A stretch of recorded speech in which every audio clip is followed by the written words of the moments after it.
told this media outlet that Senators Sani Angara, Francis Escudero, Rafi Tulfo, Aquilino Pimentel III, and Risa Hontiveros are allegedly against the reinstatement of Duterte's secret allocation, which are lodged under the Office of the Vice President and the Department of Education. First on the list, Senator Robin Padilla, Christopher Bongo, Ramon Bong Revilla Jr., Ronald Bato de la Rosa, Jingo Estrada, Lito Lapid, Francis Tolentino, and Cynthia Villar. They are putting us in a bad light, and I condemn this. What's up mga tol? Mga senador muntik nang magkagulo dahil nga sa maling balita o tsismis sa loob ng Senado. Iba, Senator Pia Cayetano is said to be supportive of reinstating Duterte's confidential funds if she can justify the need for them. This is not true.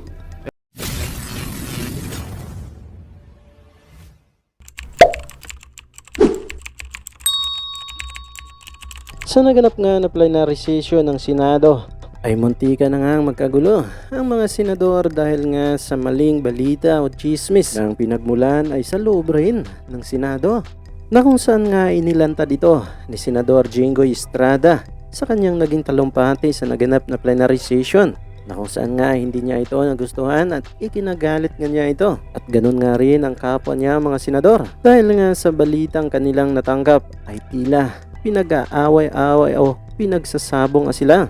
Wala mang ibinanggit na pangalan si Senator Jingo Estrada, pero tila may pinatatamaan na nga siya rito at kung sino nga raw ang nagpapakalat sa maling balitang ito. Dahil nga sa ikinagalit ito ng mga senador ay gusto nga nilang maparusahan ang may gawa at nagpapakalat sa maling balitang ito sa loob ng Senado. Panoorin natin ang clip na ito. Yesterday, we had on the All Senators Caucus and we discussed lengthily the budget of the Republic of the Philippines. And just before we entered this August chamber, much to my dismay and much to our dismay, there was a news report that identified 8 or 9 senators, and there were names on that list, 8 or 9 senators who wanted to restore the confidential and intelligence fund of the Vice President and the Department of Education. And I wish to tell the people of the Philippines that there was no votation that happened yesterday with regard to the intelligence fund of the Vice President and the Department of Education. In fact, we had an executive session. And I do not know who of our colleagues who scooped or leaked our conversation with this media outlet. I have been a senator here for more than 10 years. And this is the first time that I encountered a scoop or a leakage. I do not know. I do not want to name names. This is a violation of our rules. And the majority floor leader will expound it later. Mr. President, we discussed lengthily for almost 2 hours the schedule, etc., of the budget of the Republic of the Philippines. We never touched or we never voted with regard to all the intelligence fund or confidential fund. In fact, we agreed unanimously to remove all the confidential and intelligence fund, not only that of the Office of the Vice President, including not only that of the Department of Education, but all security or civilian agencies na merong confidential and intelligence fund. Mr. President, nawala. I will just read. Sino mga pangalan?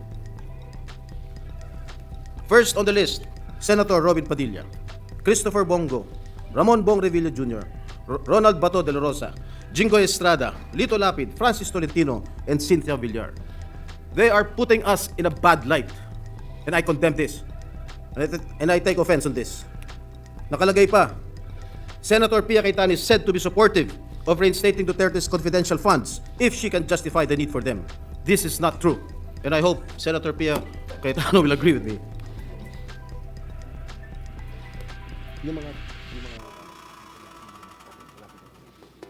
Just for a while, Mr. President, tinahanap pa ni Senator Robin yung mga nakasulat.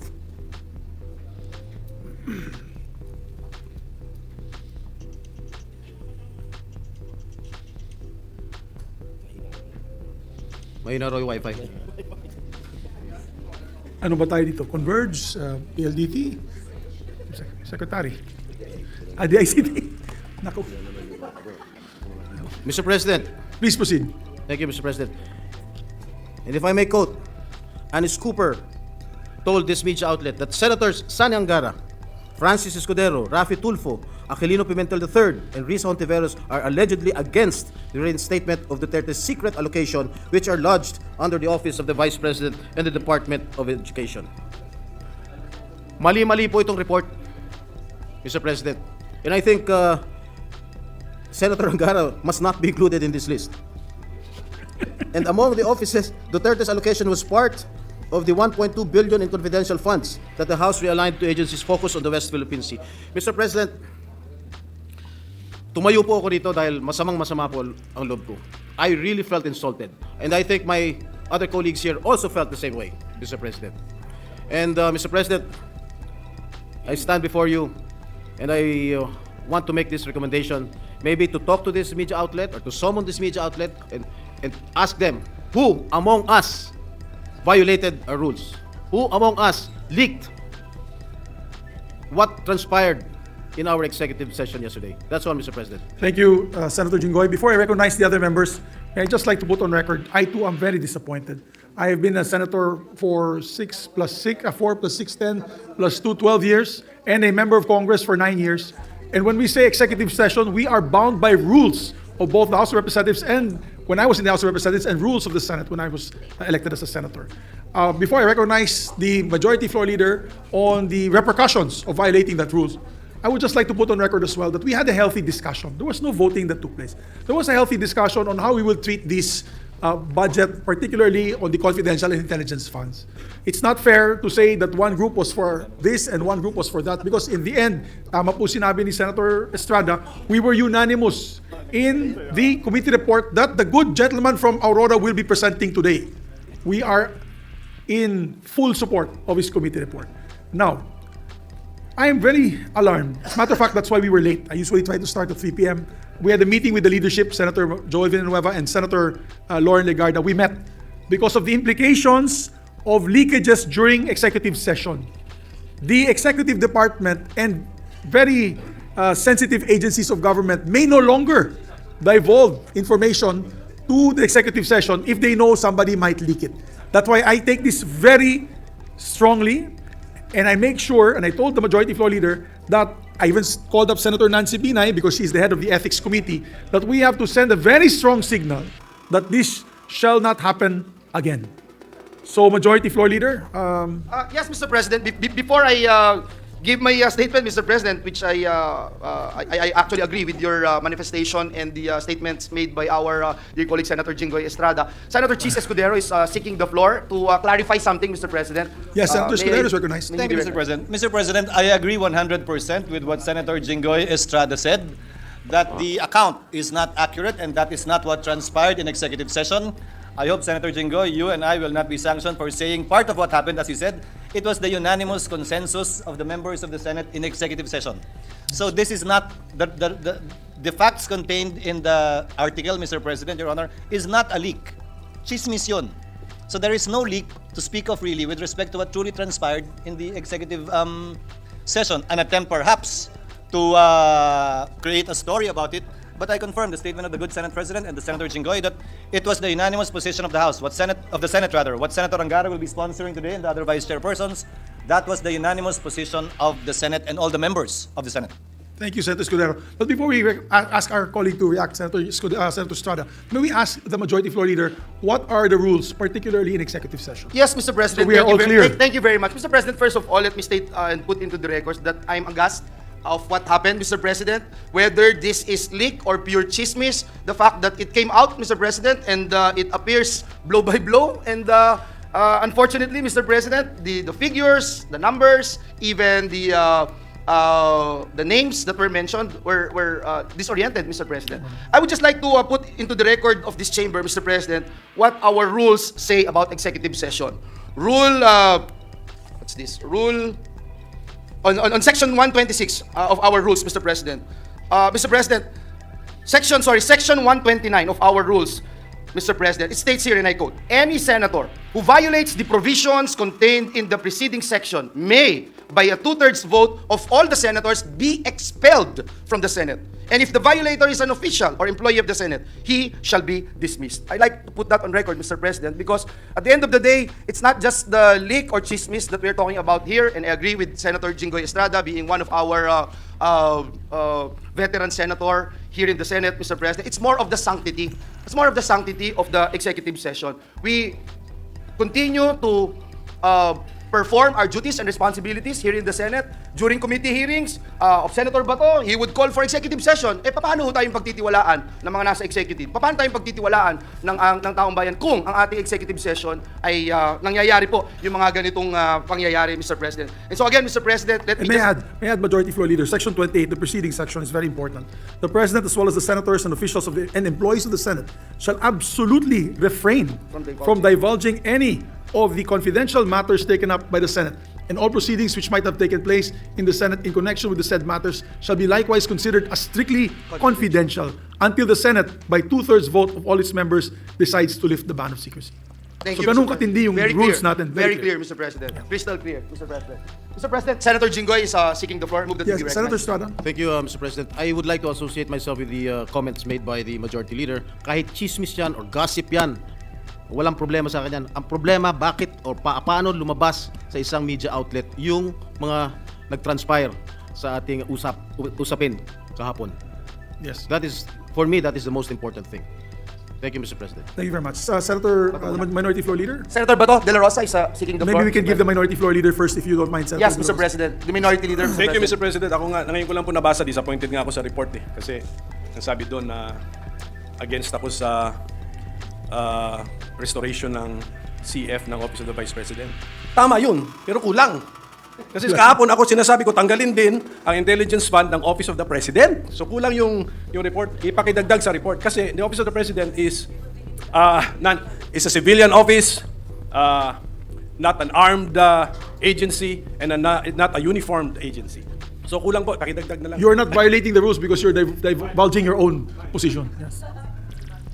So, yes, Senator Bato de la Rosa is recognized. Mr. President, it is very unfortunate that this kind of incident happened within our midst. Number one, Mr. President, it creates distrust from among us 24 senators. Ibig sabihin, the next time around that we are going to have our caucus or executive session, hindi na ako basta-basta magsasalita. Baka mamaya, meron na naman maglilik sa media. So pangit po, 24 lang tayo dito na senador at hindi pa natin mapagkatiwalaan ang isa't isa natin, Mr. President. Number two, it tarnished the image of the Senate. 24 lang tayong hinalal ng buong Pilipinas at hindi pa natin mapagkatiwalaan ang isa sa atin na pwedeng nag-leak. If indeed, it was leaked by any member of the Senate. Kung ang nag-leak naman noon ay empleyado na nandoon sa loob, well, as a police officer, former police officer, Mr. President, I can vividly recall kung sinong nandoon sa loob. Dalawang staff ni Senator Angara.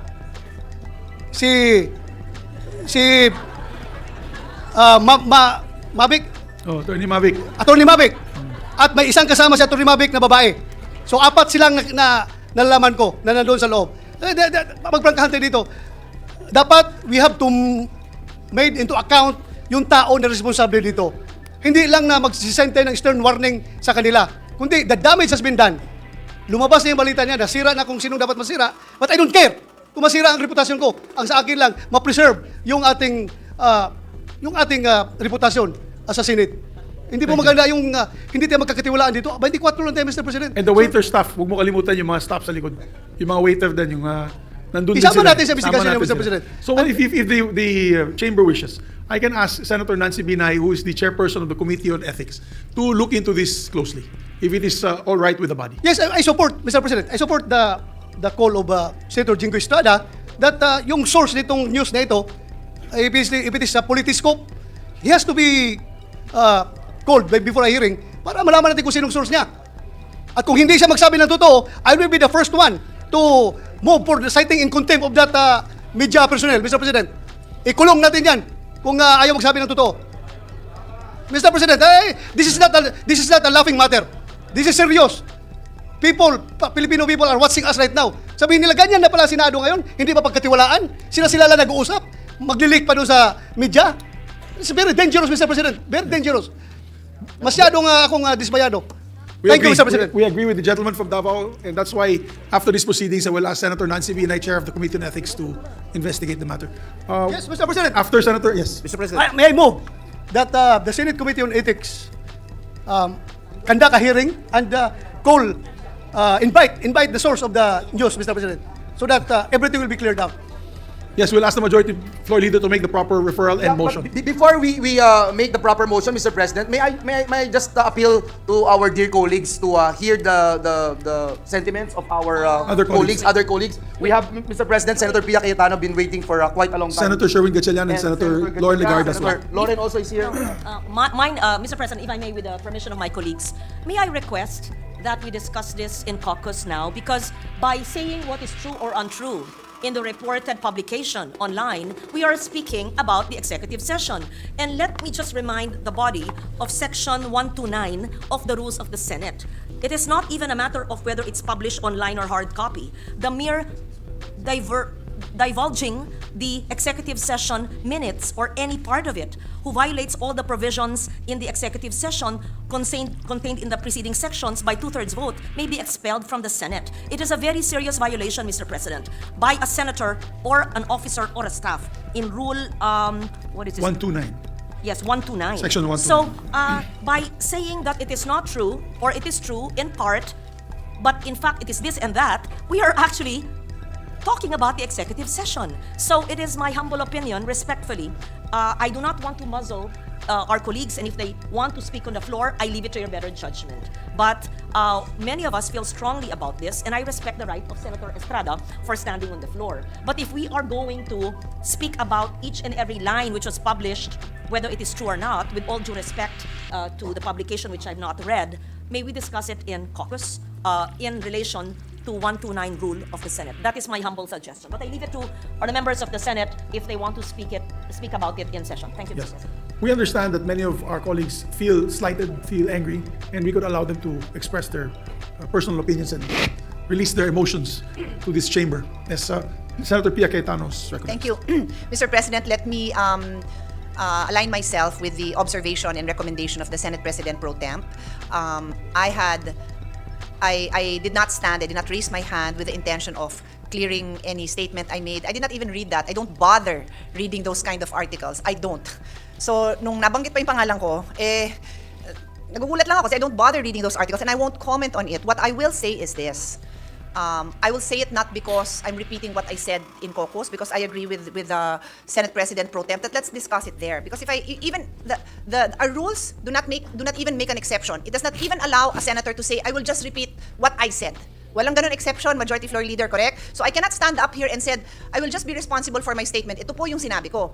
Hindi tayo allowed, walang exception sa rules natin na tumayo ang isang senador at sabihin, yung akin pong sinabi doon, ito. Kasi hindi naman magkaroon ng opportunity yung ibang 23 senators to explain what they said or what they thought. Because precisely, the rule is, lahat tayo tahimik. At kaya ang parusa doon, yung pinakamabigat na parusa na expulsion from the Senate. So, ang puntos ko ay simple. Chairman ako ng isang mahalagang committee na naghihiring ng budget na yan. DepEd, CHED, DOH, and attached agencies. So, on the issue of confidential funds, intelligence funds, or kung ano pa man, ako gusto ko, tanungin ng mga senador sa floor, yung mga tanong nila tungkol doon, para makapagdesisyon ang bawat senador kung ano ang tingin niyang nararapat na gawin sa mga pondong yan. Confidential, non-confidential, anything. So, yun yung gusto kong klase na diskusyon. So, kung nagkaroon tayo ng executive session na napag-usapan man ng ganon, hindi nga dapat lumalabas yun kasi nga, ang mga subcommittee chairman na katulad ko ay magre-recommend sa chairman na si Senator Angara kung ano dapat gawin sa mga pondong yon. Hindi ko naman didesisyonan mag-isa yon. Didesisyonan ko yon based on the debates. I would like to be educated properly based on the rules of the Senate. Gusto ko marinig yung posisyon ng Minority Floor Leader, ng Deputy Minority Floor Leader, ng Senate President, ng Senate President Pro Temp, ng mga baguhan na senator. Gusto ko marinig lahat yon. Ano ang paniwala nyo tungkol dito sa mga iba-ibang pondo and what will we do about it? Tapos, iharap natin sa taong bayan kung ano desisyon natin. So kaya nga, and I'm explaining this because the students, the young people, the old people who will now care to comment Bakit ba may executive session? Bakit ba kayo nagsisikreto? Wala naman kaming balak isikreto, ilalabas nga yun. Pero minsan may mga diskusyon na gusto natin marinig yung opinion ng bawat isa na walang titigil nung, kunyari gusto kong magtanong ng, it's a stupid question. Pero tatanungin ko na, di ako mahihiya. Diba? Aminin natin, minsan nahihiya tayo magtanong dahil, kasi bago lang ako, di kaya kami executive session para lahat pwedeng maitanong, lahat pwedeng mailabas. Kaya dapat sikreto yun. And then at the right time, mapapag-usapan. I wanted to explain that lang, Mr. President, for the benefit of those watching us. Kasi ang puntos is, bakit kayo may executive session? Bakit kayo may tinatago? Wala akong tinatago. Nagdidiskusyon ng maayos para bang magulang. Let's say, for example, na wala tong nangyaring ganito sisermo na ni Senate President o kaya ni Senate President Pro Temp ako, sisermo na nila ako. They will do that in private. In the executive session, ay Pia, di mo naintindihan. So gagawin namin yun in private para pagdating sa public, ganun ba? O sige, tatanungin ko na lang in public o kaya di ko na tatanungin dahil naipaliwanag nyo na. That's the reason among many other reasons kung bakit may executive session. I just wanted to explain that dahil ang puntos nito is bakit may executive session at bakit may mabigat na kaparusahan. Wala tayong tinatago. But the reason for the rules is because it is meant to be followed. It is not meant to be violated. So kung may nag-violate, magkaroon ng tamang due process, magkaroon ng hearing, magkaroon ng opportunity to explain, and then the proper penalty must be meted out. Thank you, Mr. President. Thank you very much, Senator Cayetano. Senator Gatchalian, second. Mr. President, I just want to add from what Senator Bato mentioned and Senator Cayetano mentioned as well. The broader implication of this, Mr. President, is the trust and confidence to the Senate. It's our credibility on the line. And every budget hearing, normally, a lot of the security cluster, the National Defense, the Department of National Defense, the PNP, the NICA, all of them normally will request executive session so they can tell us what is the reality, the national security situation, national security matters, so that we can act accordingly. Leaks like this will will destroy our credibility, destroy our integrity, and it will now prevent the security agencies to give us the truth because they will have doubts in their minds whether the truth or whether information will be kept safe in the halls of the Senate. So, Mr. President, I would like to associate myself with the motion of Senator Bato that this should be looked at and investigated seriously because it's the Senate's credibility on the line, especially whenever departments request for executive sessions and whenever they divulge to us matters of national security. Thank you, Mr. President. Thank you. And that's why we had a meeting earlier with the leadership because we cannot take this lightly. So hanggang dito lang tayo mga tol. Maraming salamat sa panonood at patuloy na suporta. God bless you sa inyo lahat at hanggang sa muli. Paalam!